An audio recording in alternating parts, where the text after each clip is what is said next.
नमस्कार दोस्तों, एक बार फिर से स्वागत है आपका आपके अपने चैनल ज्योतिषी उपाय में। आज के इस वीडियो में आपको फरवरी के महीने में पड़ने वाले गुरु पुष्य नक्षत्र की जानकारी दी जाएगी। वैसे तो पुष्य नक्षत्र एक दिन पहले प्रारंभ हो रहा है, यानी कि बुधवार के दिन समाप्त हो रहा है गुरुवार को। दोनों ही दिन आपको मिलेंगे, दोनों ही दिन के अलग अलग उपाय आप कर सकते हैं, जिसकी जानकारी आपको आगे दी जाएगी। पुष्य नक्षत्र जो है वो प्रारंभ हो रहा है बुधवार 21 फरवरी दोपहर 2:18 पे और समाप्त होगा गुरुवार 22 फरवरी शाम को 4:42 पे।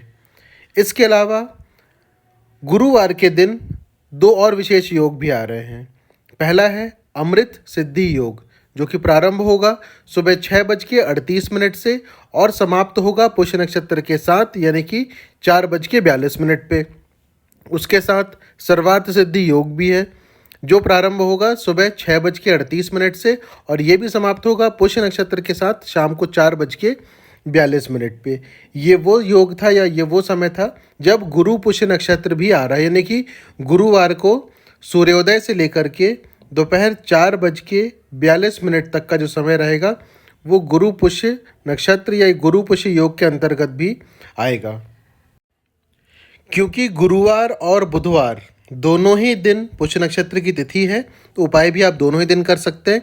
सबसे पहले आप बुधवार का जो दिन है उस समय आपको उपाय किस समय करना है और क्या उपाय करना है। छोटे से उपाय हैं, लेकिन है बहुत ही अचूक, बहुत ही शक्तिशाली उपाय। बुधवार रात को 9:51 से लेकर के 10:50 रात्रि के मध्य आपको ये उपाय करना है। उपाय करने के लिए आपको अपने पूजा स्थान में जाना है। पूजा स्थान में पूर्व दिशा या उत्तर पूर्व की ओर मुख करके बैठना है। तीनों में से किसी भी एक दिशा की ओर आप मुख करके बैठ सकते हैं। आसन अवश्य लें। दिन बुधवार का है तो उपाय भी गणेश जी से संबंधित ही होगा। उपाय हेतु आपके स्क्रीन पे जो मंत्र अभी दिखाया जा रहा है उस मंत्र को आप 108 बार उसका जाप करें, यानी कि एक माला का जाप आप करें। और उसके बाद अगर हो सके, संभव अगर हो सके, तो गणेश जी को बेसन के लड्डू का भोग लगाएं। नहीं लगा पा रहे हैं तो भी कोई परेशानी की बात नहीं है, अगर लगा सकते हैं तो आप लगाएं। और पूजा की समाप्ति के बाद फिर उस लड्डू का जो भोग है वो केवल अपने परिवारजनों के साथ मिल करके ही आप खाएं।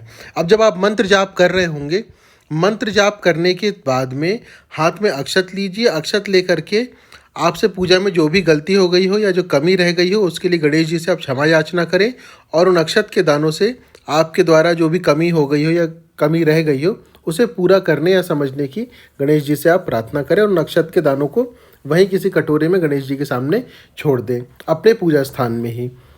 इतना होने के बाद आपकी जो भी इच्छा है, अगर कोई विघ्न है, कहीं आपका काम अटक रहा है या रुक रहा है, तो आप विघ्नहर्ता यानी कि गणेश जी से उससे पूरा करने के लिए प्रार्थना करें। अगर कोई काम आपका शुरू नहीं हो रहा है या कुछ ऐसी चीज़ें हैं जिसको आपने काफ़ी समय से सोच रखा है लेकिन वो कार्य आपका प्रारंभ ही नहीं हो पा रहा है, तो ऐसे चीज़ों के लिए भी आप गणेश जी से इस तिथि में, इस विशेष तिथि में प्रार्थना कर सकते हैं। ये छोटा सा उपाय था जो कि आपको बुधवार के दिन करना है। अब हम चलते हैं गुरुवार के उपाय की तरफ। गुरुवार का उपाय बताने से पहले मैं चाहूँगा कि जो लोग इस चैनल पे नए हैं वो चैनल को सब्सक्राइब ज़रूर कर लें और घंटी का चिन्ह जो बेल आइकन नीचे बना हुआ है उसे ज़रूर दबा लें, जिससे इस चैनल में अपलोड किए जाने वाले किसी भी उपाय या वीडियो की जानकारी सबसे पहले आप तक पहुंच सके और आप हर एक उपाय का पूरी तरह से लाभ ले सकें। सब्सक्राइब कर लिया हो तो धन्यवाद। अब हम चलते हैं गुरुवार के उपाय की तरफ।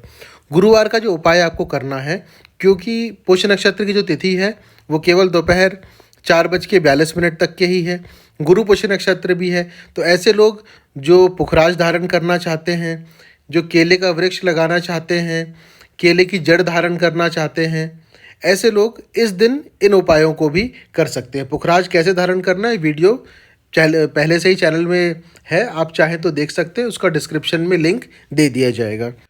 गुरु पुष्य नक्षत्र के दिन जो आपको उपाय करना है वो उपाय आपको प्रातः काल ही करना है, सूर्योदय से 1 घंटे के भीतर।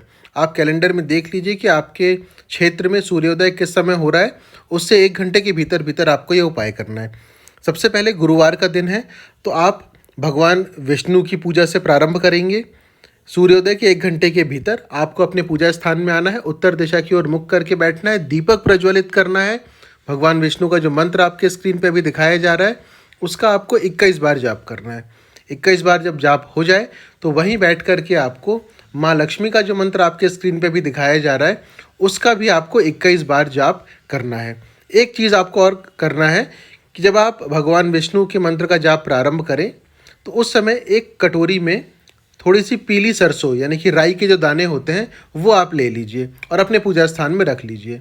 दाने थोड़े से भी हो चलेंगे, ऐसा नहीं कि आपको बहुत सारे दाने लेने, इतना कि आप अगर 2-2 दाने भी अपने घर के कमरों में डालें तो आराम से वो आ जाए और आसानी से सारे घर में आप उसको डाल सकें। तो अपने हिसाब से एक अंदाजे से आप चाहें तो थोड़ी सी राई या सरसों के दाने आप ले लीजिए ताकि आप घर में बिखेर सकें उसको। इतना करने के बाद आप सबसे पहले भगवान विष्णु के मंत्र का जाप करेंगे, उसके बाद माँ लक्ष्मी का जो मंत्र आपको बताया गया है उसका जाप करेंगे। जाप होते समय सरसों के जो दाने हैं उसे वहीं पूजा स्थान में रखे रहिए।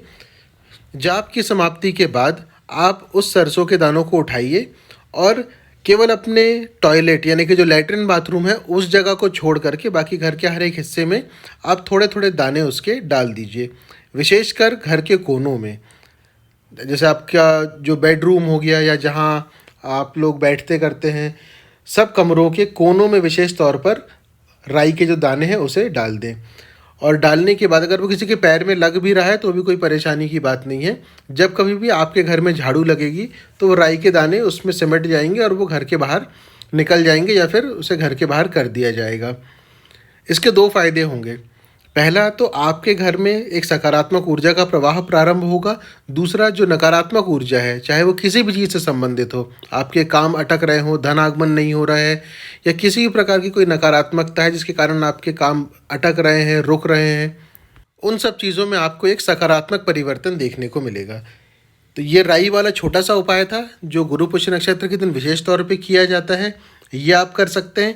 इसके अलावा ऐसे लोग जिनकी कुंडली में गुरु ग्रह से संबंधित कोई समस्या चल रही है, जिनकी कुंडली में गुरु ग्रह जो है वो विपरीत फल दे रहे हैं या फिर किसी प्रकार की समस्या कर रहे हैं, तो वैसे लोग भी अपनी कुंडली का विश्लेषण करवा के कुंडली के हिसाब से गुरु ग्रह से संबंधित उपाय आज के दिन विशेष तौर पे कर सकते हैं। इसका अत्यधिक फल उन्हें प्राप्त होगा। दोस्तों, ये जो उपाय है इसे आप अधिक से अधिक लोगों तक पहुंचाएं, हर किसी के साथ शेयर करें ताकि हर कोई इन छोटे छोटे उपायों से लाभान्वित हो सके।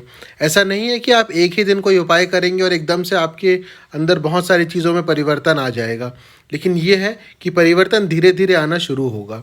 आप एक कदम बढ़ाइए, दूसरा कदम का रास्ता अपने आप आपको मिलेगा।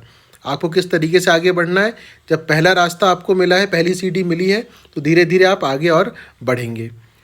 कुछ ऐसे भी लोग होते हैं जिन्होंने एक बार ही कोई उपाय किया है या कोई छोटा सा कुछ पूजा पाठ कर लिया और एकदम से उनके जीवन में बहुत बड़ा परिवर्तन आ गया।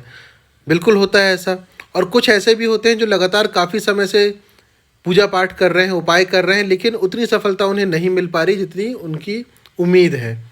तो ये भी क्यों होता है, इसकी जानकारी आप लोगों को अलग से एक वीडियो बना करके दी जाएगी। इसकी वजह क्या होती है सब कुछ आप लोगों को बताया जाएगा। जो लोग नए हैं चैनल को सब्सक्राइब ज़रूर कर लें, बेल आइकन ज़रूर दबा लें, जिससे कि भविष्य में अपलोड किए जाने वाले हर एक वीडियो की जानकारी आप तक पहुंच सके। जल्दी ही दूसरे उपाय दूसरे वीडियो के साथ फिर उपस्थित होंगे। धन्यवाद।